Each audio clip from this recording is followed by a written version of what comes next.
Welcome, NineStar viewers and all of Central Indiana and Indiana high school basketball fans. My name is Jim Leisure. You're watching NineStar Now. Our guest today is Ed Snyder, and Ed has just recently written a fascinating book about Indiana high school basketball. If you are a fan of Indiana high school basketball, or someone in your family, perhaps your father, your grandfather, anybody in your family loves Indiana high school basketball, they will love this book. It'll make a fine Christmas gift. We'll tell you how to get it here in a second. But before we do that, thanks to Matt Martin, who is the director of the Indiana Basketball Hall of Fame. This is a wonderful facility, and that is where we're shooting this. We are in Newcastle, Indiana, just a couple hundred yards away from the largest and finest high school basketball arena in the nation. So Ed, tell me about their times in Indiana. Thanks for having me, Jim, and this is a great place to have a conversation about basketball. Jim, Their Times in Indiana is a book that I put together with the help of literally about 50 people, most of which are some of the greater ball players that have ever played in the state of Indiana. It's a collective effort that celebrates the game during a time period that we all consider to be the greatest in the history of the state of Indiana. It's a 40-year period between the early 50s and the early 90s, and we got 44 of the best ball players to play during that time to tell us their stories of growing up in Indiana, learning the game, and playing for their hometown teams. And so through all of those stories, through all the conversations I had with those folks, we were able to put together a book that we're very proud of. Why is it important, Ed, to do this book now? Well, that's a good question. I felt that it was a good time to do it now, because if you want to go clear back to the 50s and still talk to some of the guys that played back then, you need to talk to them now because they're getting up in age. Certainly. However, the gentleman that we did speak with from the 50s, and I think we spoke to Hallie Bryant and Bobby Plump, Dick Barnett, the great player for the Knicks, a gentleman by the name of Roger Kaiser. I can think of those guys right off the top who played in the 50s. They are all still in great shape. They still love to talk basketball, and they could really remember their times in Indiana, growing up playing basketball, and they were more than willing to share their stories so we could get them into the book. Okay. Now, you and I did talk a couple days ago about where the title come from. Tell the folks at home where the title comes from and how it's meaningful to other sports. Sure. It's the title is very meaningful to me because as a young man, as a young boy growing up in Indiana at the time, my grandfather introduced me to a book. I happen to bring a copy of it today. It's called The Glory of Their Times, and it's a book about baseball. But the thing that was so cool about this book was that it was written in the 60s by a gentleman by the name of Lawrence Ritter, who wrote about a time period like we did with this book of long ago. At that time, he was writing about baseball from the turn of the century, 1900, to the First World War. And he came up with the concept of trying to find guys that were still alive and still had remembrances of those days. He had it a lot harder than I did. He traveled around the country, found 26 of these old ball players, taped the conversations, and then wrote a chapter in first person about each one of them. And the book is absolutely brilliant. I loved it as a kid, like I can't tell you. And I always thought in the back of my mind as I was reading it and then on through my life, that this would be something that I might try, like a bucket list type of thing, that I might try to do someday. And I was just fortunate enough to be able to have the time to do it. And I chose the subject of Indiana high school basketball because it's such a great topic. There are so many people that love Indiana high school basketball, and there are so many characters of which to tell the story of the glory years of Indiana basketball. And so I kind of pirated off of, in honor of the glory of their times, I just sort of extended the title to Their Times in Indiana, and that's what I chose to call our book. I noticed too in the dedication that the book was simply dedicated to Indiana, just one word, Indiana, period, and I loved that. It also said where basketball grew up. Talk a little bit about what that means to you. Well, I got to thinking about this when I was writing the book. Basketball in Indiana in the 50s and 60s, 70s, 80s, that time period, those 40 years, that was a good part of the basketball that we watched. There was basketball on TV, but there wasn't a lot.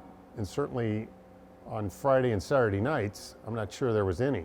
So if we wanted to watch basketball, we went to our high school games.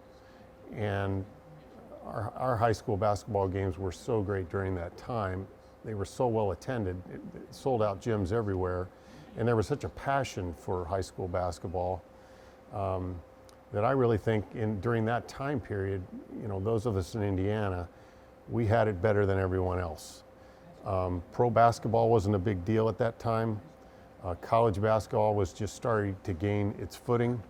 But high school basketball was already the biggest thing in our state. And so I sort of felt like, while basketball was growing as a national sport and now a sport that is played all over the world,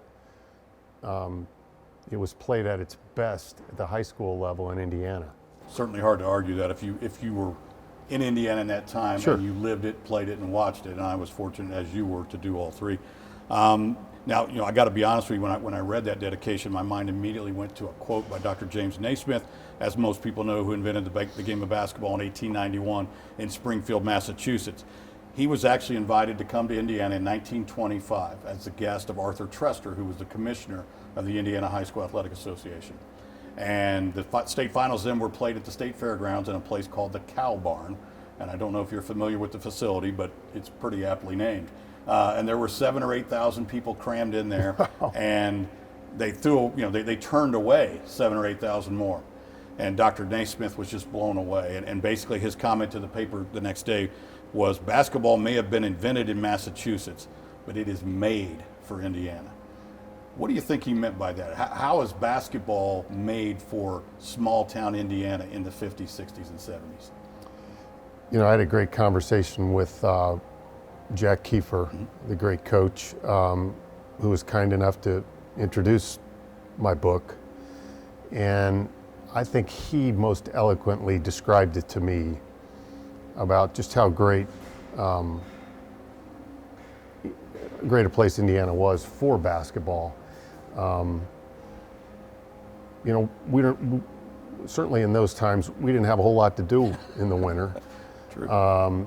Basketball is a game that's played indoors. We all wanted to go inside, but I think Hoosiers are competitive people, and we love to compete. We love to watch our own compete, and I think that's maybe one of the best reasons that Indiana became a great basketball state. I also think that as kids, we were, during that time period, we were used to being outside. We did everything outside. We played basketball outside. And basketball is a game that, you can play outside. You can play by yourself, you can play with your friends, you can play on a team, all of those things. And I just think that Indiana, with the climate we had, with the lack of other things that we couldn't do, we all decided to come together and make basketball our very own. Yeah, I had a friend of mine, a man by the name of Mr. Van Bush, who was a huge Indiana high school basketball fan and grew up in that period of the 50s and 60s. And the way he said it to me, and I really made sense, was, we didn't have a movie theater, and we didn't have a roller rink, right, and we didn't have a bowling alley.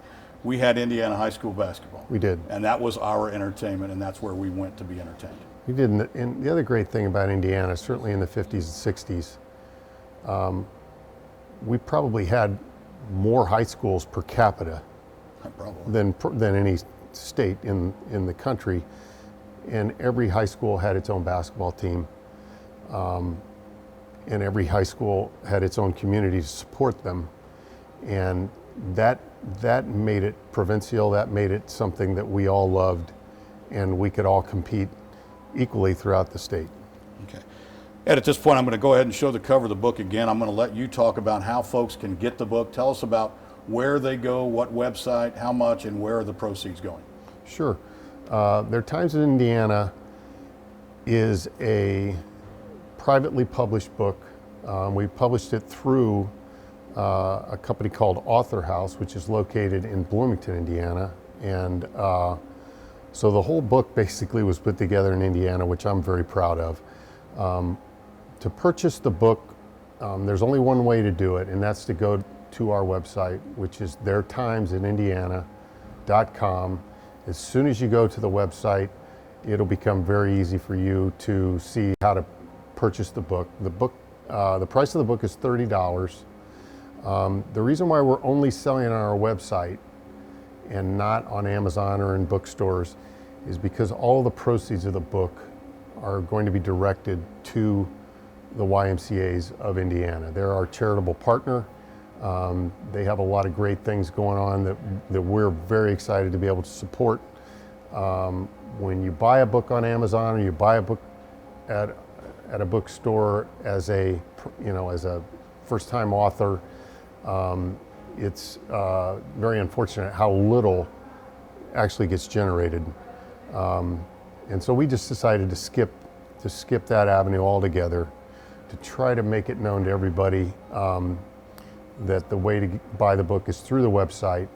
And I think it's something like $16, $17 out of the $30 will actually go directly to our charitable cause, which is the YMCA of Indiana.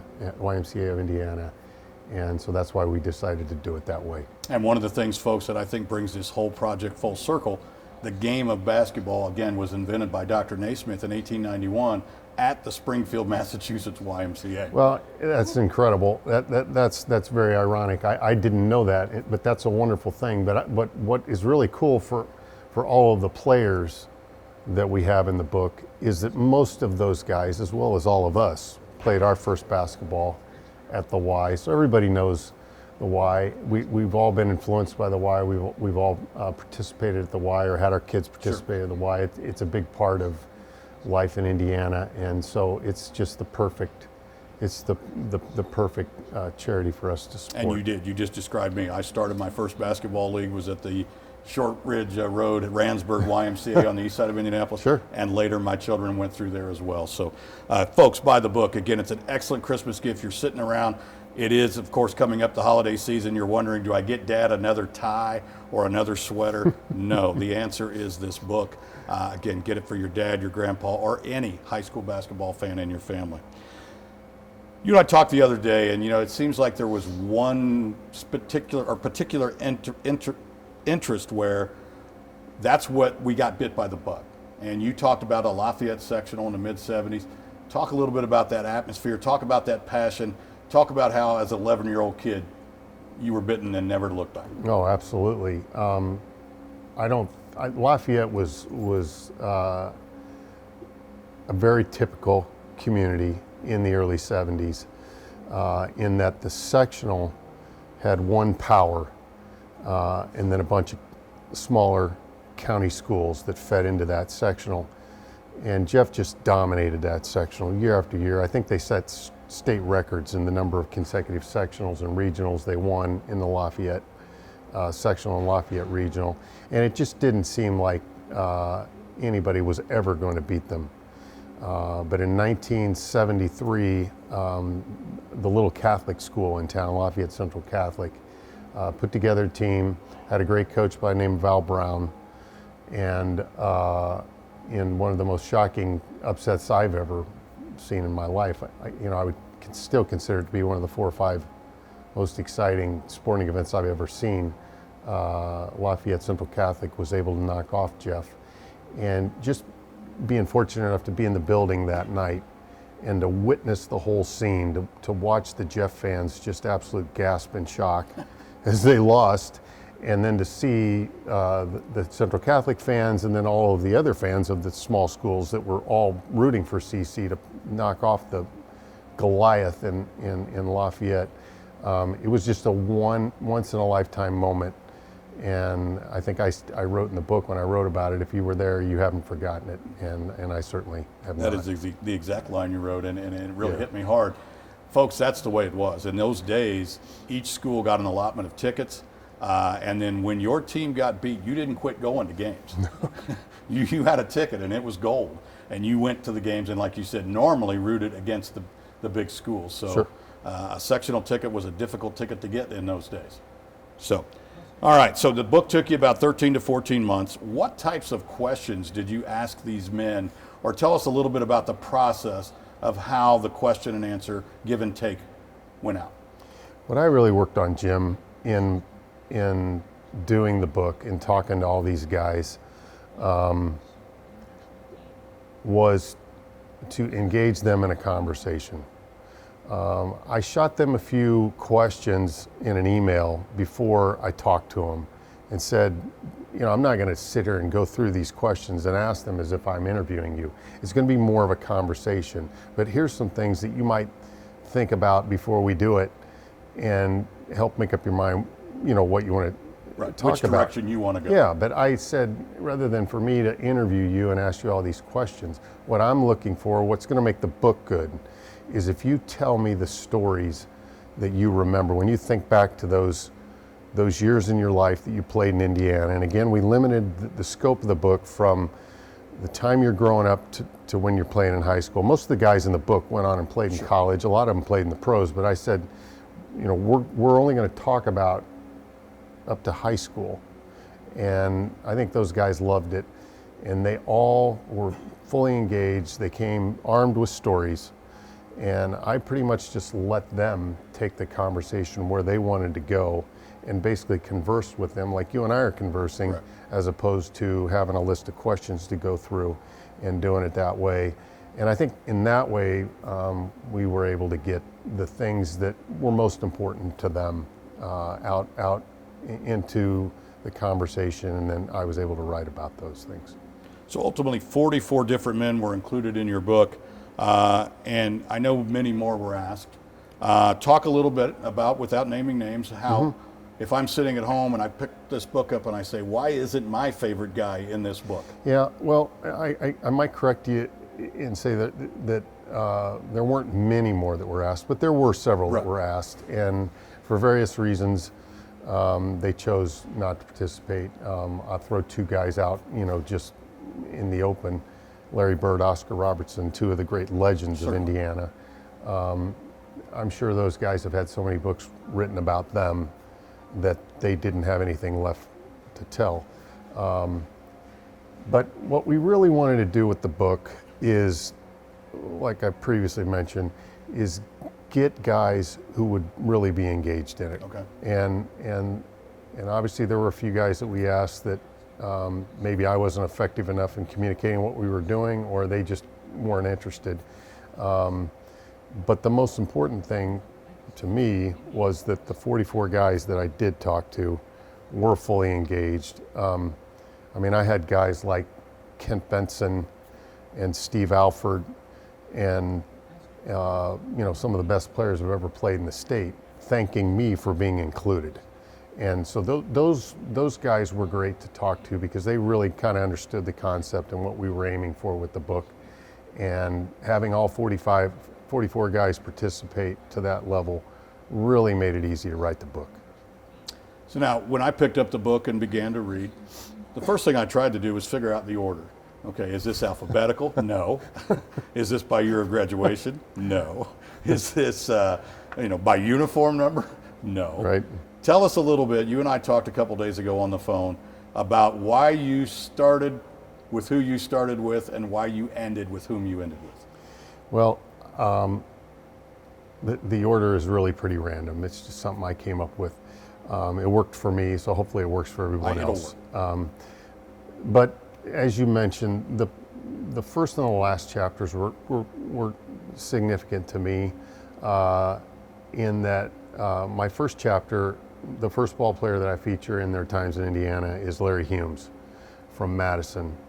And Larry, Mr. Basketball 1962, shame on me, before I started the book, I didn't know who Larry Humes was. I'm not gonna lie to you, I didn't know either until I read the book. Billy Shepard said, Larry lives right here in Indianapolis.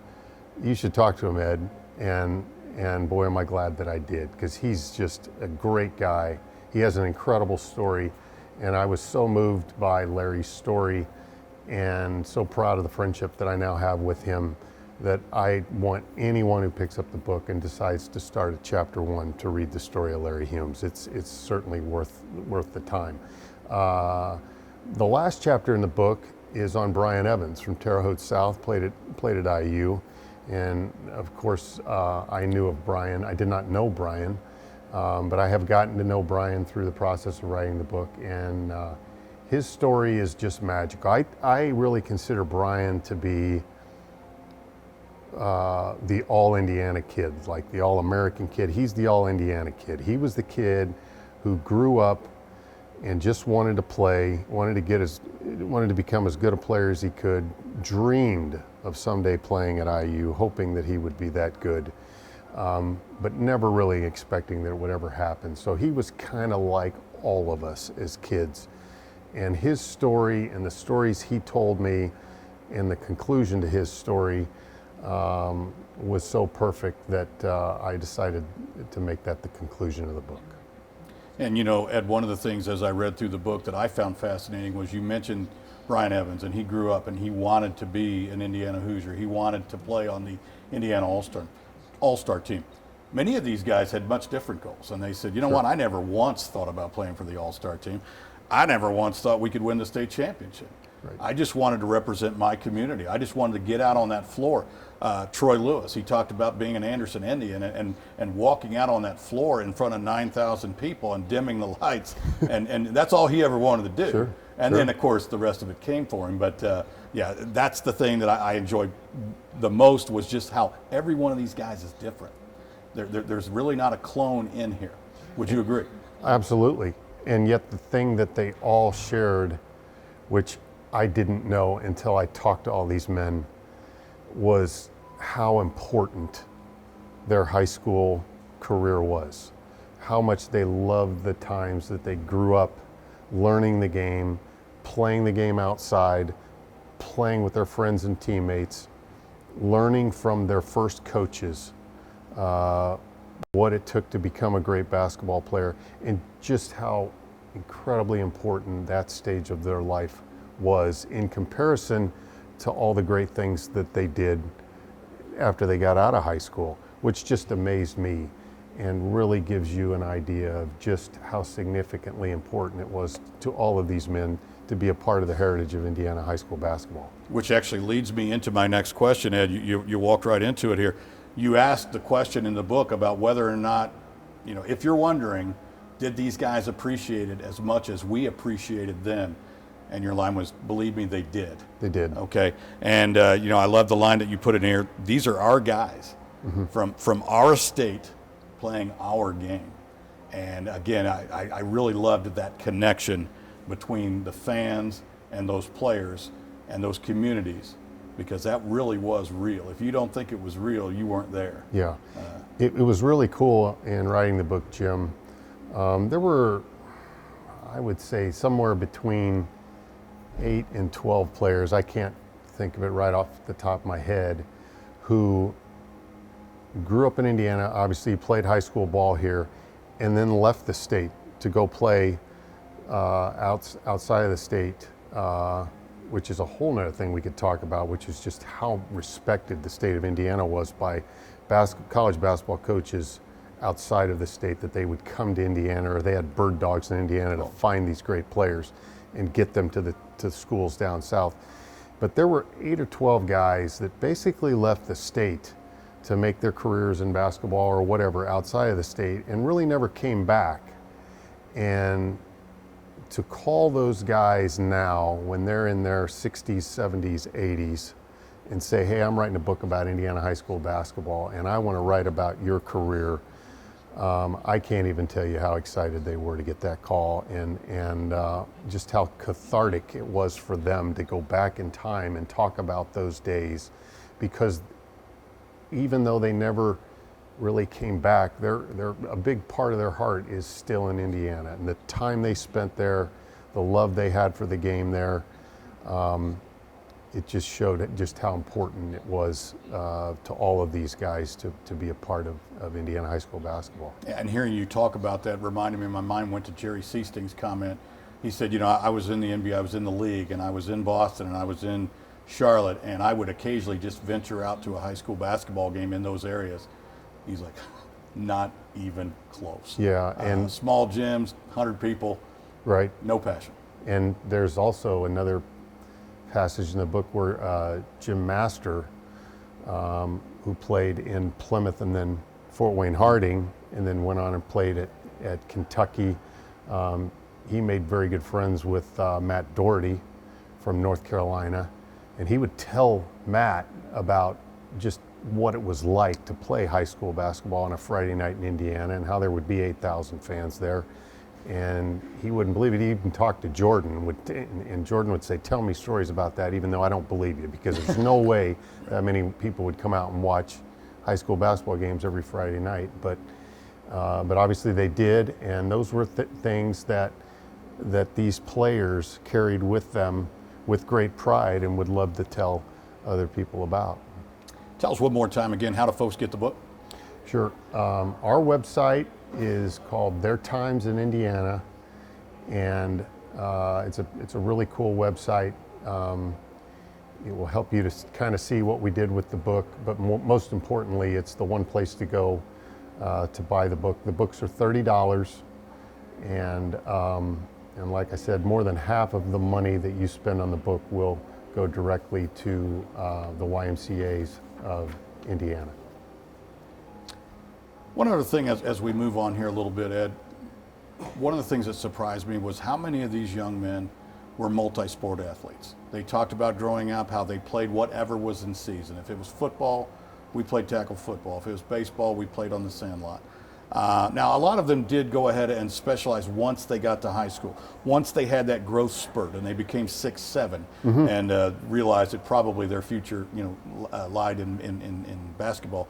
But talk to me a little bit about some of what those kids said, or those gentlemen, about the competition, the competitive nature that was bred in them because they played multiple sports. You know, one of the things I think I get asked most, Jim, by people that know that I did this project was, is there anything that stands out about these guys that you talk to as to how they became great players when all the rest of us were just okay? Just players. Exactly. And I think the one thing that I learned is that these guys really just were that competitive. They just wanted it that much more. They loved the game that much more. And the fact that they were competitive meant that, basketball back in their day was really only played through high school during the winter time, which left 8 or 9 months of the rest of the year open for them to do other things. Now they would all tell me, I would play baseball, I would play football, I'd play tennis or whatever, and I loved being on those teams, but I would still practice basketball because I knew that was my sport. But they still felt like the competitiveness and the skills that they learned by playing other sports still helped them to become better basketball players, which was their ultimate goal. A lot of the guys, there were several guys in the book that had coaches as fathers, and even their fathers would require them to play other sports because they felt like you'll become a better competitor by competing year-round in other sports, learning other sports, working on your craft in other sports will make you a better basketball player. And I thought that was pretty significant as well. I know there was a couple stories that I remember. It might have been Steve Green. I'm trying to think who else, but I do know Steve Green decided he didn't want to play football anymore, and his father said, well, then pick another sport because you're going to play something. You're not just going to sit around. Yeah. And so he chose to play tennis. But that was a big part of a young person's growing up in those days was that you played all kinds of sports, and I think we all felt like, through all of those things, we became better athletes in all of them. Yeah, and one that comes to mind too, Steve Green, you're right, I think did play tennis. Billy Keller was a cross-country guy. Yes. Billy Keller, of course, from the great Indianapolis, Washington teams. Yes. 1965 state champion and also Mr. Basketball. Mm-hmm. So throughout this book, folks, you're going to read about guys playing different sports, learning how to compete. To me, there's not a lot of difference between 4th and goal or pitching with the bases loaded and nobody out, or shooting 2 free throws with no time on the clock and down by 1. All of that's competition. Right? Absolutely, and they would all agree with that. Yeah. 100%. I was familiar with the co-op structure of NineStar, so the cooperative nature of NineStar is unique, and membership has its privileges. So being a member of the co-op, I can look forward to each year receiving a distribution from the co-op that can be in the form of a check, and those are called capital credits. NineStar is a different kind of company, and the difference is you.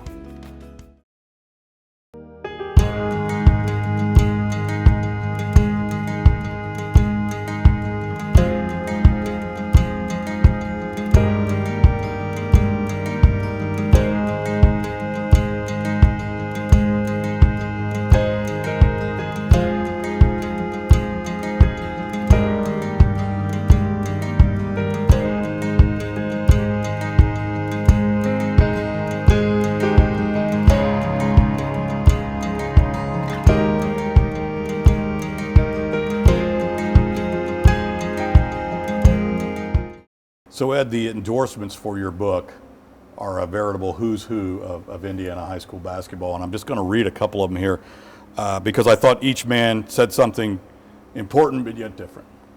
From George McGinnis, 1969 Indianapolis Washington State champion, Mr. Basketball. Nothing I've ever done captured the feeling of that March 1969 night in Hinkle Fieldhouse when my Indianapolis Washington team won the state championship. It was the most captivating experience of my life. This from a man who won 2 ABA championships and was on an ABA and NBA All-Star team. And he's in the Naismith Basketball Hall of Fame. And he's also anybody, but all I can talk about is March of 1969. I think that's huge. Yep. From Don Fisher, the 50-year legendary play-by-play man for the Indiana Hoosiers. I love reading anything that's well written about basketball, but Their Times in Indiana goes to another level because of its concept and the period covered, which is undoubtedly the glory days of Indiana high school basketball. From Dave Colescott, Marion state champion, Mr. Basketball, 76, 75? What year? 1976. Okay, Yep. So I was right the first time. I don't know what to say when someone asks you to be in a book with a bunch of guys who were your heroes, but it's an honor. And it's sort of like being from Indiana, and I love this line here. You're just a small part of something bigger. I think Dave said that to me within the first 60 seconds of my talking to him. Yeah. I just thought, wow, that is so cool. Yeah, I do feel like those of us who lived here, played here, and watched here, we were kind of in on something that nobody else was in on, and it really is an honor to be able to do that. Steve Alford, Mr. Basketball, Newcastle High School, just a couple hundred yards away, played his high school basketball. Indiana high school basketball has deserved a book like this for some time now. Having some of the greatest players the state has seen tell the story of the game when it was special is very rewarding. I think that was actually Sam, his father. Oh, it was who Sam. said that. I'm sorry. Yeah, but no, that's Sam was his coach at Newcastle. yeah, great guy. Yeah. Incredible. From Ulysses Jr. Bridgman, and of course Jr. had a great career in the NBA and has since become a very, very successful businessman, but again, he talks nothing of that. Okay. That's right. My happiest days were when I fell in love with basketball and only played for fun, when it was a joy to be playing outside at the park. It was like Jimmy Chitwood in Hoosiers, the simple purity of shooting the ball, retrieving it, and shooting it again. The game just never got any better than that for me. Yeah, when he said that to me, I think I got emotional, and because that of him describing a young boy being out on a playground with a basket by himself and a ball, shooting the ball and running to get it, and going back out and shooting again. Who amongst us in Indiana don't know what that was like? And that was a big part of the book, Jim, that I really wanted to come out of it, was that, you know, I like to say this, and I said this to a number of the players. Until these guys were like 15 years old, we were all the same kids. Correct. We just loved basketball. We played any way we could. We played with any type of ball we could. We played on any basket that we could, preferably with a net. Mm-hmm. But we just loved to play, and so many of us spent so much time shooting by ourselves, getting our own rebounds, going back to shooting again. And I just thought, it's like you said when you introduced Junior, that guy has experienced more success than all of us combined. And yet when he thinks back to his happiest days, it was doing something that we all consider to be our happiest days. Yeah, and you know, again, when I read that, I thought, that's exactly the way I felt. Mm-hmm. But I averaged 1.2 points a game on a really bad team. I can't believe Junior Bridgman felt the same way, and I was just really touched by that. Yeah, it's amazing. And finally, a young man by the name of Angelo Pizzo, who you may have heard of the movie Hoosiers. The Times in Indiana is a tribute to one of Indiana's greatest jewels, its high school basketball history, and is one that should be on the bookshelf of every basketball fan who loved the high school game when it was the best show in town. Very kind. Yeah, and again, there's the book, folks. It needs to be on your bookshelf. One more time with the website. They're timesinIndiana.com, and that's where you go to buy the book. You'll see a button as soon as you go to the site where you can buy the book. It'll take you directly to the Author House bookstore, where you can order the book. And I certainly appreciate the opportunity to tell everybody about that. All right, I'm going to take you around the state. Are you ready? Okay. Strap in, folks. Ed, I'm going to just throw out some names, guys who are in the book. Try to give me one memorable quote, one memorable story from each guy. And again, we try to represent everybody. Okay. We've already talked about Junior Bridgman from the region, but go ahead and talk a little bit. What was the most memorable thing about Junior from East Chicago, Washington? Well, certainly for me, when I think about Junior, and I would also connect this to Napoleon Branford, mm-hmm. who contributed a chapter in the book. He played at East Chicago Roosevelt, which was the big rival of East Chicago Washington at the time, the late 60s, the early 70s. And I guess I just remember how both of those guys talked about how significant that rivalry was, and how the town was just absolutely encapsulated with basketball during those days. And so I would say, you know, just the rivalry they had with their crosstown school, and just how significant that was to everybody in town. Okay, moving across the state, but still on the north side, Fort Wayne. Walter Jordan, Fort Wayne Northrop. Walter, for those of you people that remember Walter, was just Mr. Enthusiasm. He was the epitome of a player who just wanted to be on his high school team. He loved to win. He loved to get the crowd going. He had a towel that he would wave and fire the crowd up. And Walter Jordan was just the consummate guy that cared only about his team and his teammates. And the fact that he became a good ball player in the process was just gravy to him, because he just wanted to be on the team. We're going to bring you down to kind of west central Indiana here. Rick Mount, Lebanon. Rick Mount, you know, the stories of Rick Mount are never ending, and they're all legendary, and they've probably all been told. But the one story that he told me that really stands out was that I asked Rick, I said, because a lot of these guys, well, they all played pickup basketball, but a lot of them would get in their cars and go to different communities and places they could play against other players other than just the guys in their hometown. Competition. Well, I asked Rick, I said, did you ever leave Lebanon? And he said, no, everyone came to me. Didn't have to. And so I thought, well, I'm sure that's the, you know, maybe that's the case, but you know, that seems a little strange. But then later in the book, when I had the opportunity to talk to Steve Green, whose dad was coaching Frankfurt when he was, I think, in the 8th or 9th grade, Steve had an older brother named RT, and they played a lot of basketball, and they would travel. And I asked Steve, I said, did you ever go up to Lebanon and play with Mount? And he said, Ed, we actually did. And then I described the atmosphere that Rick described and said, was it really like that? Would guys really travel from all over the state to come to Lebanon to play against Rick Mount? And he said, Ed, it's absolutely true. That's exactly what it was like.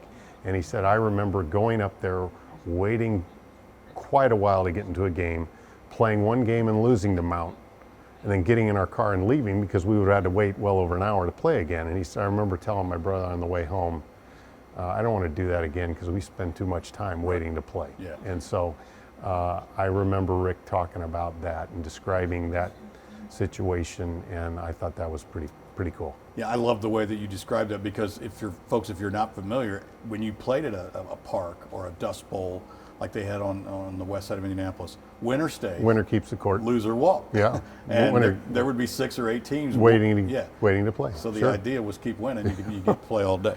Right. Now, was it Mount who said, he talked about how the sectionals were actually more exciting than even the regional and the semi-state, or was that another player that I'm thinking of? You're right, it was Rick, and just a fabulous observation Yes. on Rick's point was that Hoosier hysteria was the sectional. Wasn't so much the regional, the semi-state, or even the state finals, as Right. big as those were. The true Hoosier hysteria was the scenario we described earlier when I talked about Lafayette Central Catholic winning that one sectional in Lafayette. It was the situation where you had the big city school that was the host of the sectional that seemingly always had the best team, and then all of the county schools that would get one shot every year to come in and try to beat them. And Rick said very astutely that these county schools, when they would play the county tournament, they would all hate each other and try to beat each other. But then when sectional time came around, they all came to Lebanon and they all pulled together with the hopes that one of them might be able to knock off the Lebanon Tigers. And he said he never took that situation lightly. He always knew those teams wanted to win so bad, and that's what made it such a special event. All right, so we're taking you now to where we sit today, Newcastle, Indiana. Steve Alford.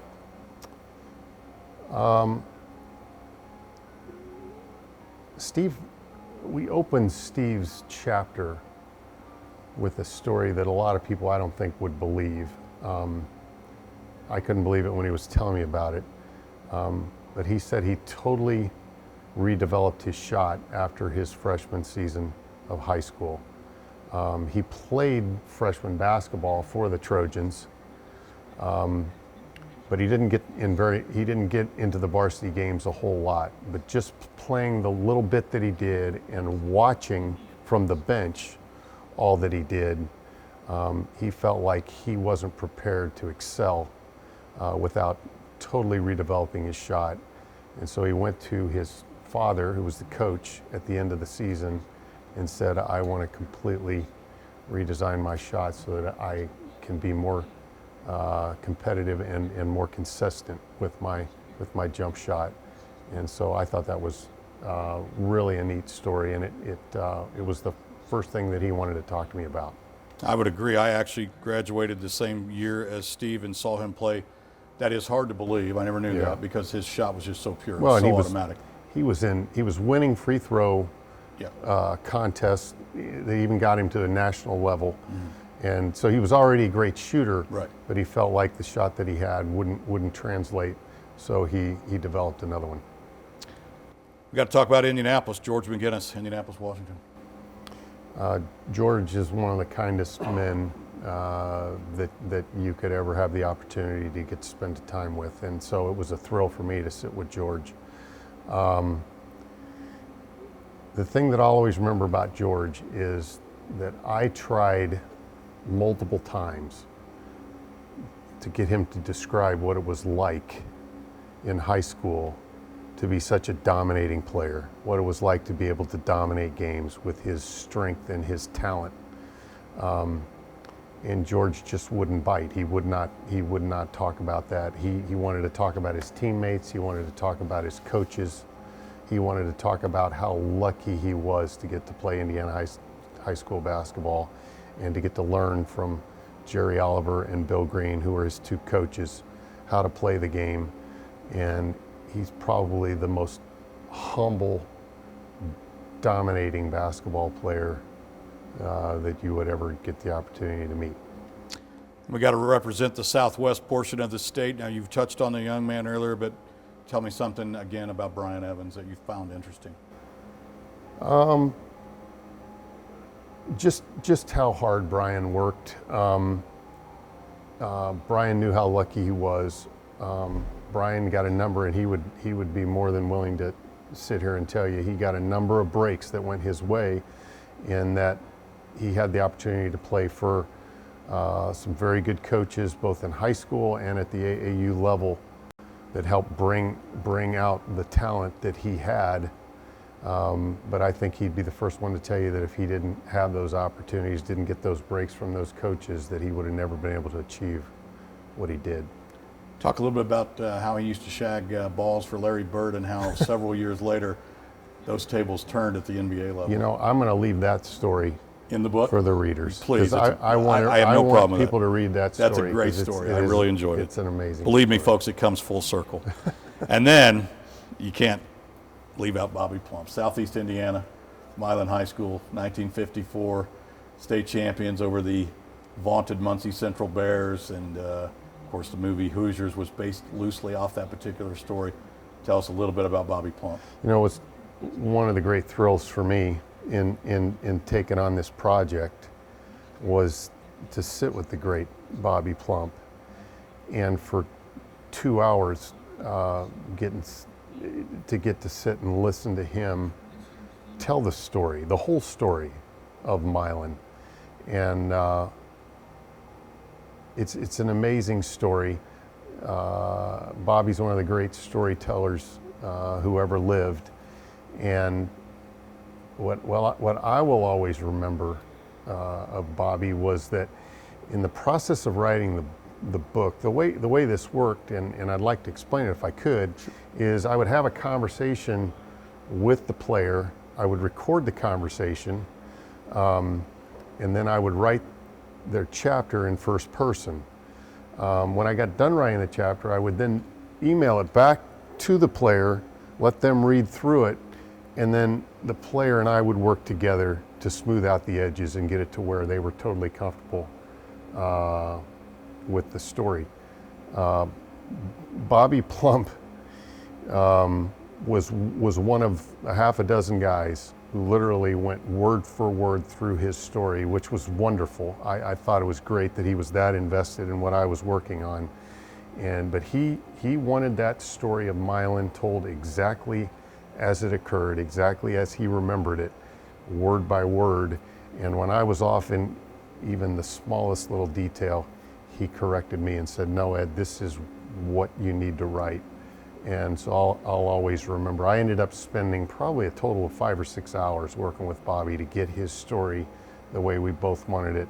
And so I'll always remember the time that I had with him doing that. Well, probably nobody in the world understands more than Bobby Plump that you only get one shot at it. Right? He had one shot at one it, shot. and it went in. Yep. And he'll tell you that he didn't play particularly well that night. Right. But he hit that one shot. Right. And we're still talking about him. Otherwise, as I think Bob Collins said, he would be pumping gas in Pierceville. Well, he knows that, and that's what makes it such an amazing story.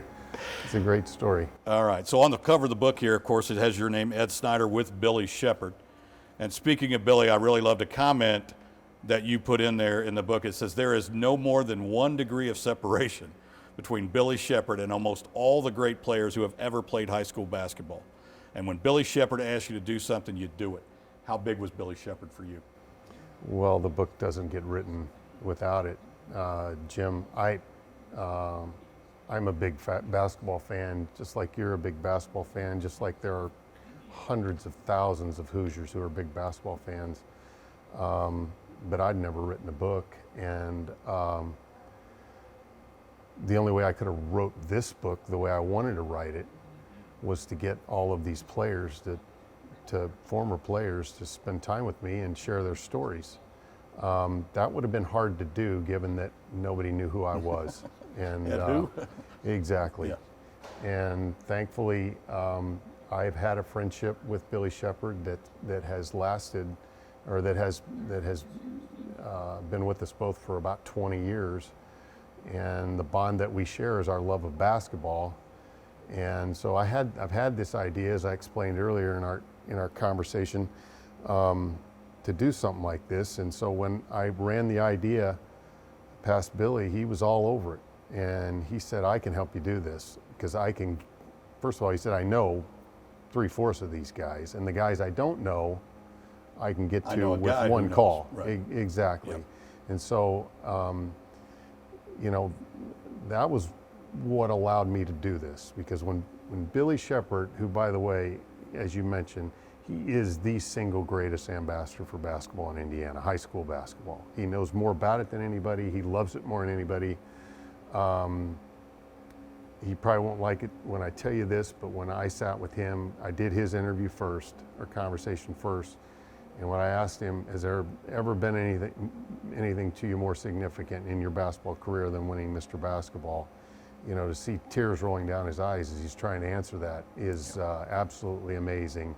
And so when Billy Shepard calls you, if you're a Steve Green or you're a Monty Tao, or you're a Denny Brady, or you're a Larry Humes, and he says, hey, I've got a buddy of mine who knows what he's doing, and he's going to write this book, and you're allowed to take the time to talk to him, you know, that was the credibility that I needed to get these guys to all get involved. So, You know, one of the things too, Billy's brother David has a chapter in the book, and toward the end of his chapter, he says something that I don't think was a throwaway line, although some people may read it and miss it. He says, you don't realize it at the time, but you are consumed with the game. And I related to that. It reminded me of another great baseball book by Jim Bouton, Ball 4. sure. And at the end of Bouton's book, he says, you see, you spend a good piece of your life gripping a baseball, and in the end, it turns out it was the other way around the whole time. And with apologies to Jim Bouton, I'm going to change that word baseball to basketball, and I'm going to say, you see, you spend a good piece of your life gripping a basketball, and in the end, it turns out it was the other way around the whole time. The book, There Are Times in Indiana, author Ed Snyder with Billy Shepard. The website, one more time. ThereAreTimesInIndiana.com. Proceeds go to? YMCA of Indiana. Folks, you've been watching NineStar Films, NineStar Now. Thank you for watching. Thank you, Ed. Thank you, John Painter. I'm Jen Leisure saying I hope you enjoyed watching it as much as we enjoyed bringing it to you. So long.